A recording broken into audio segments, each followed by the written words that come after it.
بسم اللہ الرحمن الرحیم۔ اللہ تبارک و تعالیٰ کے پاکیزہ نام سے آغاز کرتے ہیں جو بہت مہربان نہایت رحم والا ہے۔ الحمدللہ درس قرآن کا سلسلہ جاری و ساری ہے، اور پچھلے پروگرام میں ہم سجدہ قرآن یعنی کتاب و سجود القرآن تک پہنچے تھے۔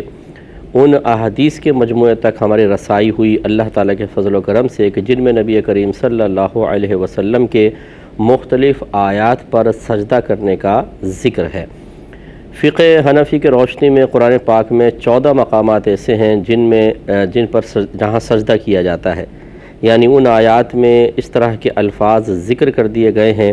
جو سجدے کے اوپر دلالت کرتے ہیں، اور ہمارے نزدیک ان 14 مقامات پر نبی کریم صلی اللہ علیہ وسلم سے ان آیات کو پڑھ کر سجدہ کرنا ثابت ہے، لہذا رحمت کونین صلی اللہ علیہ وسلم کی پیروی میں ہم پر بھی لازم ہے کہ ہم سجدہ تلاوت کریں، اور احکام بھی موجود ہے جیسے کہ یہ احادیث کریمہ میں آئے گا۔ سجدہ تلاوت اس وقت ہم پر واجب ہو جاتا ہے جب ہم آیت سجدہ کی تلاوت کرتے ہیں یا سنتے ہیں، لیکن اس کے لیے شرط یہ ہوتا ہے کہ اتنی آواز سے تلاوت کی گئی ہو کہ پڑھنے والے نے اپنے کان تک اپنی آواز کو سنا ہو، یعنی اس کے اپنے کان اس کی آواز کو سن لیں تو اس پڑھنے والے پر سجدہ واجب ہوگا، لہٰذا اگر زبان بند ہے، دل میں پڑھ رہے ہیں تو سجدہ واجب نہیں ہوتا ہے۔ اسی طریقے سے اگر سامنے والا شخص ہے اس کے کان تک آواز پہنچ گئی تو سجدہ تلاوت لازم ہوگا، چاہے اس نے سننے کا قصد و ارادہ کیا تھا یا نہیں کیا تھا۔ جیسے آپ بلند آواز سے قرآن پڑھ رہے ہوں، آیت سجدہ پڑھی، سامنے سے کوئی شخص گزر رہا ہے اور اس کے کانوں تک آواز پہنچ گئی تو اس پر سجدہ تلاوت لازم ہو جائے گا۔ اس لیے علماء کرام نے منع فرمایا ہے کہ لاؤڈ سپیکر وغیرہ پہ قرآن عظیم مساجد وغیرہ میں پڑھا جائے، کیونکہ اس میں یہ ہوتا ہے کہ جیسے اب تراویح وغیرہ کے اندر شبینے پڑھتے ہیں تو جو وہاں موجود ہیں ان پہ تو سجدہ لازم ہوگا ہی ہوگا کہ ان کے کانوں تک آواز آ رہی ہے، لیکن جہاں تک اسپیکرز کے ذریعے آواز پہنچ رہی ہے لوگوں کے کانوں تک، ان تمام پہ سجدہ تلاوت لازم ہو جاتا ہے۔ اب انہیں معلوم تو ہوتا نہیں ہے تو پھر وہ سجدہ تلاوت نہیں کر پاتے ہیں اور یہ گناہ کا کام ہے، گناہ گار ہوں گے۔ لیکن ایک مسئلہ یاد رکھیے گا کہ آپ نے آیت سجدہ نماز میں پڑھی ہوگی یا علاوہ نماز کے، ان دونوں میں فرق ہوتا ہے۔ اگر آپ نے علاوہ نماز کے خارج نماز، جیسے ویسے ہم قرآن پاک کی تلاوت کر رہے ہیں اور آیت سجدہ پڑھ لی تو فوری طور پہ سجدہ واجب نہیں، یہ واجب تو ہو جاتا ہے ذمہ، لیکن فوری ادائیگی لازم نہیں ہے، یہ صرف مستحب ہے کہ آپ فوری طور پہ ادا کر لیں۔ بہت اچھی بات ہے کہ زندگی کا پتہ نہیں ہو سکتا، بعد میں موقع نہ مل سکے، لیکن اگر تاخیر کر کے بھی سجدہ کیا تو کوئی گناہ نہیں ہے۔ لیکن اگر نماز میں آیت سجدہ کی تلاوت ہوئی، چاہے امام نے کی ہو یا مطلب امام نے کی، اس کے کانوں تک آواز پہنچ رہی ہے، اور جیسے سری نماز کے اندر، اور یا پھر مقتدی حضرات ہیں ان کے کانوں تک آواز پہنچتی جہری نمازوں کے اندر، تو امام مقتدی سب پر سجدہ تلاوت لازم ہوگا، جس کے کان تک آواز پہنچی ہے ان پہ لازم ہے۔ ہاں، لیکن یہ ضرور ہے کہ اگر مجمع کثیر ہے اور امام کی آواز بالفرض پیچھے تک نہیں پہنچ رہی تو بہرحال جتنے لوگ ہیں وہ امام کی پیروی میں سجدہ تلاوت ضرور کریں گے۔ تو یہ مسئلہ ہے کہ اگر حالت نماز میں آیت سجدہ کی تلاوت ہوئی تو فوری طور پر سجدہ کرنا واجب ہے، دیر کریں گے تو گناہ گار ہوں گے۔ یہ بھی یاد رکھیں کہ اگر ایک مجلس سے مراد وقت کا ایک ایسا مجموعہ جس میں آپ ایک کام کر رہے ہیں تو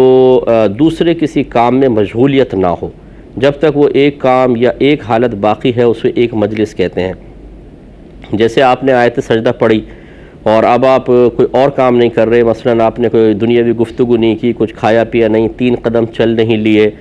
اور یا سو نہیں گئے، کھڑے ہو کر چلنے لگے یا لیٹ گئے، تو اگر اس طرح کے کام کر لیے تو گویا کہ مجلس بدل گئی۔ تو یہ ایک مجلس میں اگر آیت سجدہ کو ایک سے زیادہ بار پڑھا تو ایک ہی سجدہ تلاوت لازم ہوتا ہے۔ جیسے آپ پڑھتے جائیں ایک ہی آیت کو بار بار، لیکن آپ کی مجلس نہیں بدل رہی تو وہ ایک ہی سجدہ تلاوت لازم ہوگا۔ لیکن اگر مجلس بدل گئی، مثلا آپ نے ایک دفعہ پڑھا، پھر وہ دنیا کی بات کرنے لگے، پھر دوسری مرتبہ پڑھا، تو جتنے پھر آپ نے آیات تلاوت کی ہیں اتنے سجدے لازم ہوں گے۔ ہاں، یہ طلباء کا استثناء رکھا گیا ہے کہ جیسے طالب علم ہوتے ہیں، وہ سبق سنا رہے ہوتے ہیں، وہ آیت سجدہ پڑھیں گے تو ایک ہی سجدہ تلاوت لازم ہوتا ہے، کیونکہ وہی تقریباً مجلس ہوتی ہے، بار بار وہ اس کو دہرا رہے ہوتے ہیں، سبق یاد کر رہے ہوتے ہیں، تو ان کو بار بار سجدہ کرنے کی حاجت نہیں ہے۔ سجدہ تلاوت کا طریقہ، مستحب طریقہ یہ ہوتا ہے کہ جب آیت سجدہ پڑھ لیں تو آپ پہلے سیدھے کھڑے ہو جائیں. بیٹھے بیٹھے بھی سجدہ کر سکتے ہیں لیکن کھڑے ہو جانا مستحب افضل ہے. اور اللہ اکبر کہہ کر ہم سجدے میں چلے جائیں گے، 3 بار وہی سجدے کی تسبیحات پڑھیں گے، پھر اللہ اکبر کہتے ہوئے سیدھے کھڑے ہو جائیں گے. اس میں شروع میں کوئی ہاتھ نہیں اٹھانا ہے اور کوئی اور تکلف نہیں کرنا، بس اللہ اکبر کہہ کے سجدے میں جائیں، 3 بار تسبیحات پڑھیں، پھر اللہ اکبر کہہ کر سیدھے کھڑے ہو جائیں. جیسے کہ آپ کو بتایا کہ اگر آپ بیٹھے بیٹھے بھی سجدہ کر لیں تب بھی ادا ہو جائے گا، کوئی مسئلہ نہیں ہے، لیکن کھڑے ہو کر کرنا مستحب ہوتا ہے، افضل ہوتا ہے. فقہ حنفی کی روشنی میں قرآن عظیم میں 14 ایسے مقامات ہیں جہاں پر سجدہ کرنا نبی کریم صلی اللہ علیہ وسلم سے ثابت ہے. یعنی ان مقامات کو، ان آیات کو جب سرکار نے پڑھا ہے تو آپ نے سجدہ تلاوت فرمایا ہے.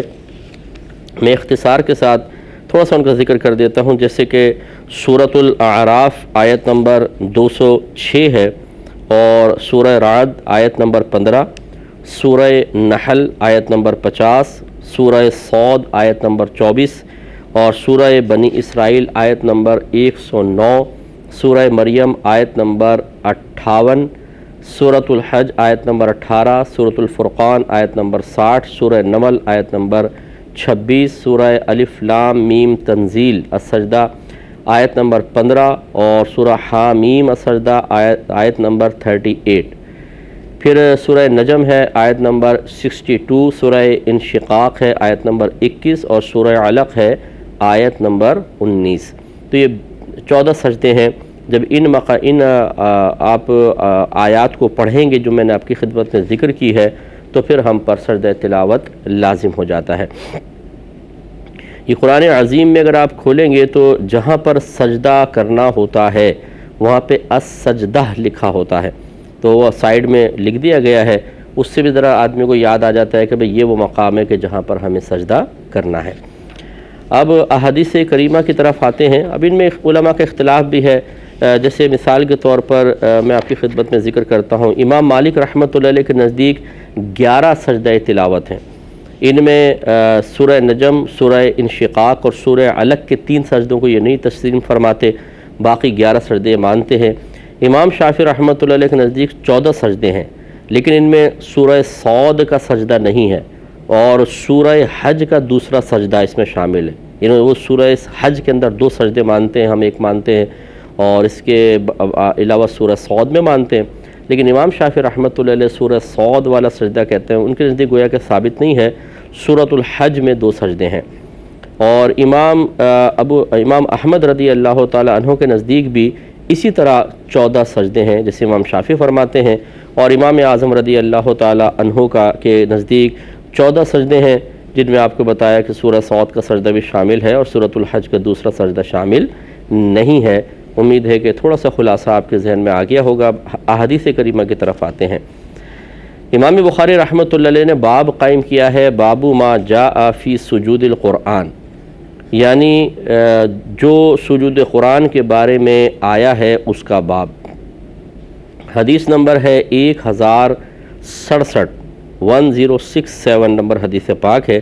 حضرت عبداللہ رضی اللہ تعالی عنہ بیان کرتے ہیں کہ نبی کریم صلی اللہ علیہ وسلم نے مکۃ المکرمہ میں سورۃ النجم کی تلاوت کی اور اس میں سجدہ کیا، اور آپ کے ساتھ جو لوگ تھے انہوں نے بھی سجدہ کیا سوائے ایک بوڑھے شخص کے. اس نے اپنے ہاتھ میں کچھ کنکریاں لیں، یا ایک روایت میں کہ مٹی لی، یا راوی کو شبہ ہے کہ کنکریاں لیں یا مٹی لی، پھر اس کو اپنی پیشانی پر رکھ لیا اور کہا مجھے یہ کافی ہے. حضرت عبداللہ بن مسعود رضی اللہ تعالیٰ عنہ فرماتے ہیں میں نے بعد میں دیکھا کہ وہ حالت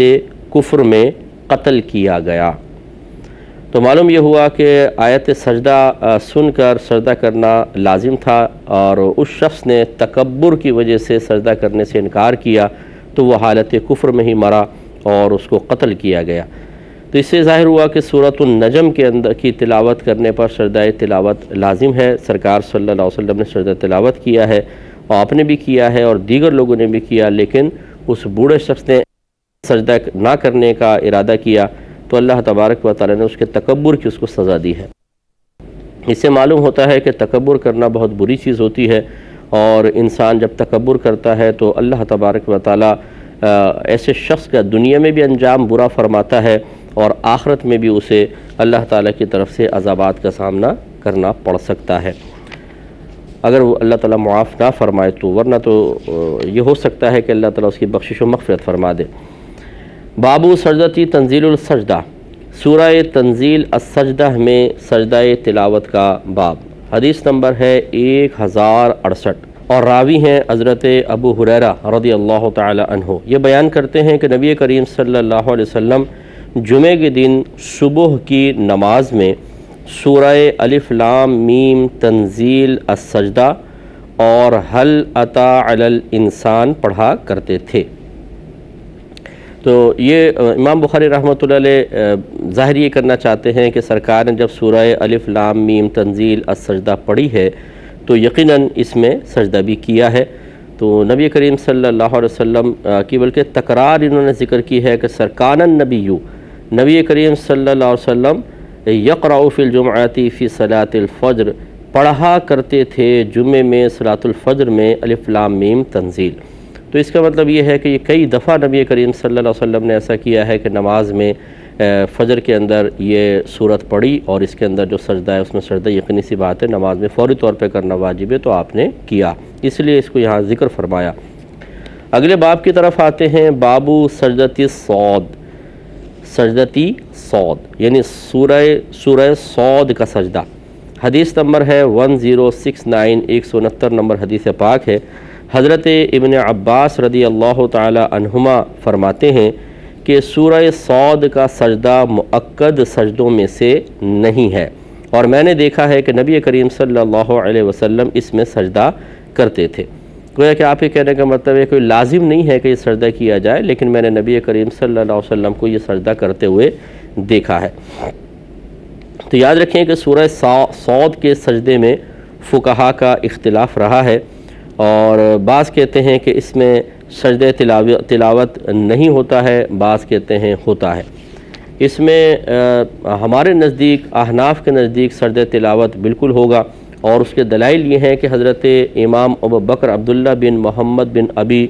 شیبہ رضی اللہ تعالی عنہ، جو بہت بڑے محدث، بہت بڑے امام گزرے ہیں، یہ اپنی سند کے ساتھ روایت کرتے ہیں کہ حضرت ابن عباس رضی اللہ تعالی عنہما نے بیان کیا کہ نبی کریم صلی اللہ علیہ وسلم سورہ صاد کا سجدہ کرتے تھے۔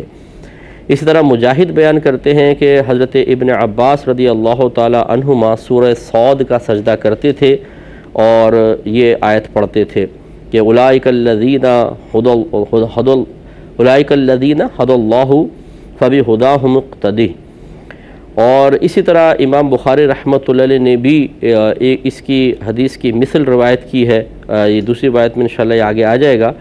کہ اس میں یہ اضافہ ہے کہ تمہارے نبی کریم صلی اللہ علیہ وسلم کو یہ حکم دیا گیا ہے کہ حضرت داؤد علیہ السلام کی پیروی کریں، بس حضرت داؤد نے بھی اس پر سجدہ کیا اور نبی کریم صلی اللہ علیہ وسلم نے بھی اس پر سجدہ کیا۔ گویا کہ اس مضمون کی آیت حضرت داؤد علیہ السلام کو بھی حاصل ہوئی، انہوں نے سجدہ کیا اور نبی کریم صلی اللہ علیہ وسلم نے بھی سجدہ فرمایا ہے۔ حضرت سعید بن جبیر رضی اللہ تعالی عنہما بیان کرتے ہیں کہ نبی کریم صلی اللہ علیہ وسلم نے سورہ صاد پڑھی، اس وقت آپ ممبر پر تھے، جب آپ آیت سجدہ پر آئے تو ممبر سے اتر کر سجدہ کیا۔ تو ان آیات سے ثابت ہے، ان احادیث سے ثابت ہے کہ نبی کریم صلی اللہ علیہ وسلم نے سورہ صاد میں سجدہ باقاعدہ فرمایا۔ تو اگر آپ کسی مقام پر کوئی ایسی حدیث دیکھیں جس میں سورہ صاد پر سجدے کی نفی آئی ہو تو سمجھ جائیے کہ یہ خود صحابہ کرام علیہم رضوان میں اس میں اختلاف رہا ہے، کچھ صحابہ مانتے تھے کہ سجدہ ہے اور کچھ منع کرتے تھے۔ جیسے میں آپ کو عرض کر دیتا ہوں، جو سجدہ تلاوت کے قائل تھے ان میں حضرت عمر، حضرت عثمان، حضرت ابن عمر اور حضرت عقبہ بن عامر رضی اللہ تعالی عنہ کا یہی مذہب ہے، اور فقہا تابعین میں سے سعید بن المسیب، حضرت خواجہ حسن بصری اور طاؤس کا یہی مذہب ہے، اور اس کے علاوہ امام مالک اور حضرت سفیان ثوری رحمۃ اللہ علیہ کا بھی یہی مذہب ہے، اور حضرت ابن عباس رضی اللہ تعالیٰ عنہ سے تو ابھی مروی آپ نے دیکھا کہ انہوں نے بھی کہا کہ سجدہ تلاوت کیا ہے، اور بعض حضرات نے منع کیا، جیسے حضرت عبداللہ بن مسعود رضی اللہ تعالیٰ عنہ سے مروی ہے کہ یہ ایک نبی کی توبہ ہے، بس یہ اس میں یعنی توبہ کا ذکر ہے، کوئی سجدہ تلاوت وغیرہ نہیں ہے۔ خلاصہ کلام یہ ہے کہ یہاں پر چونکہ صحابہ کرام کا اختلاف رہا، اس لیے اگر دلیل کوئی مختلف آپ کو کسی مقام پر نظر آ جائے تو آپ سمجھ جائیے گا کہ یہ فقہا کا اختلاف ہے۔ ہمارے نزدیک ادھر سجدہ ہے اور بعض صحابہ کے نزدیک سجدہ نہیں ہے۔ باب سجدۃ النجم، سورہ نجم کا سجدہ، حدیث نمبر ہے 1070۔ حضرت عبداللہ رضی اللہ تعالی عنہما بیان کرتے ہیں کہ نبی کریم صلی اللہ علیہ وسلم نے سورۃ النجم پڑھی، پھر آپ نے سجدہ کیا اور اس میں قوم کے ہر شخص نے سجدہ کیا۔ پھر قوم میں سے ایک شخص نے مٹھی میں کنکریاں یا مٹی پکڑی اور اس کو اپنے چہرے کی طرف بلند کیا اور کہا مجھے یہ کافی ہے۔ پھر یہ فرماتے ہیں پس تحقیق یہ ہے کہ میں نے اس کو بعد میں دیکھا کہ وہ حالت کفر میں قتل کیا گیا۔ تو معلوم یہ ہوا کہ اس شخص نے، اب اس پہ کلام ہے کہ وہ شخص کون تھا۔ یہ ابن بطال صاحب نے فرمایا کہ وہ شخص ولید بن مغیرہ تھا، اس نے نبی کریم صلی اللہ علیہ وسلم کی مخالفت کی اور آپ کا مذاق اڑایا۔ تو یہ شخص مسلمان نہیں تھا، یہ پہلے ہی کافر تھا، اگرچہ یہ سجدہ تلاوت کا مکلف نہیں تھا، لیکن اس نے اس سجدے کا تکبراً انکار کیا تو اللہ تبارک و تعالیٰ نے اس کو یہ گویا کہ دنیا میں مصیبت دی، اس لعنت کا مستحق بنایا کہ یہ حالت کفر میں ہی مارا گیا۔ اگلے باب کی طرف آتے ہیں، باب سجود المسلمین مع المشرکین والمشرک نجس لیس لہ وضوء، مسلمانوں کا مشرکین کے ساتھ سجدہ کرنا اور مشرک نجس ہے، اس کا وضو نہیں ہوتا۔ اس باب میں پہلے تو میں عرض کر دوں کہ یہ سجدہ تلاوت کے لیے وضو کرنا ضروری ہوتا ہے، جیسے نماز کے لیے وضو فرض ہے، ایسے ہی سجدہ تلاوت کے لیے فرض ہے۔ اس کے تحت جو حدیث مبارکہ لے کر آئے ہیں، یہ انشاءاللہ وقتی قلت کی بنا پہ ذکر نہیں کر رہا ہوں، نیکسٹ پروگرام میں ذکر کریں گے اور اس پہ کلام بھی کریں گے۔ وآخر دعوانا ان الحمدللہ رب العالمین۔ اللہم صلی علی محمد وعلی آلہ وصحبہ وسلم۔